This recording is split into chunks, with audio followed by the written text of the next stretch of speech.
Could you please educate me? How did we violate the principle of separation of powers?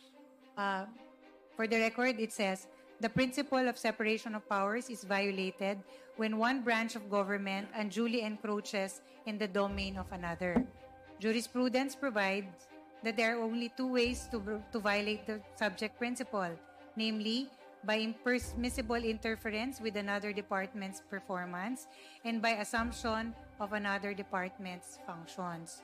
Here, it is clear that the subpoena was not issued in aid of legislation and thus exceeds the legislative power of inquiry, and its issuance impermissibly interferes with the exclusive functions of the Commission on Audit and infringes upon the independence of the Commission. And then, first, Congress has no power to participate or otherwise take part in any audit process. Obtaining any information in a pending audit clearly does not serve a legislative purpose of drafting or remedying legislation. Second, the audit decisions which the committee seeks to obtain are in cases still pending adjudication and therefore not final, not conclusive, and cannot be used as a fair, accurate, or intelligent basis for legislation. Third, COA has already published its annual audit reports for fiscal year 2022 and 2023, which are specifically intended to aid the executive and legislative departments in crafting responsive laws and regulations. Fourth, the only purpose mentioned is to expose to the public the use of confidential funds by the offices headed by the Vice President and purportedly whether such use follow the guidelines.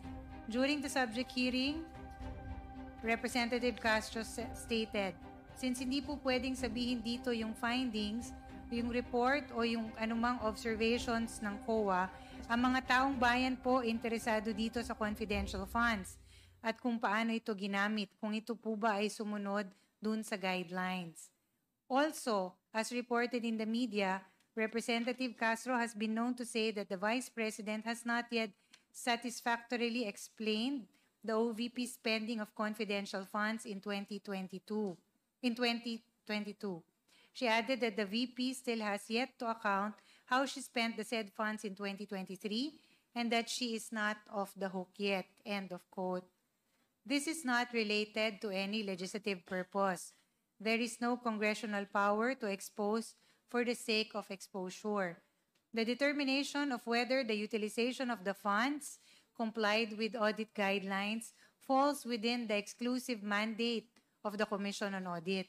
It cannot be overemphasized that COA has the exclusive power, authority, and duty to examine, audit, and settle all accounts pertaining to the revenue and receipts of, and expenditures or uses of funds and property. Constitutional framers envision the COA as a dynamic, effective, efficient, and independent watchdog of the government, and for this reason conferred upon it broad and extensive powers.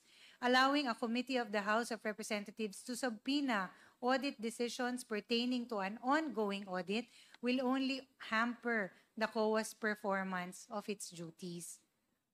On the other hand, the determination as to the legality of confidential funds solely falls within the exclusive mandate of the judiciary. Clearly, therefore, Congress cannot infringe upon constitutional mandates vested upon other branches of the government.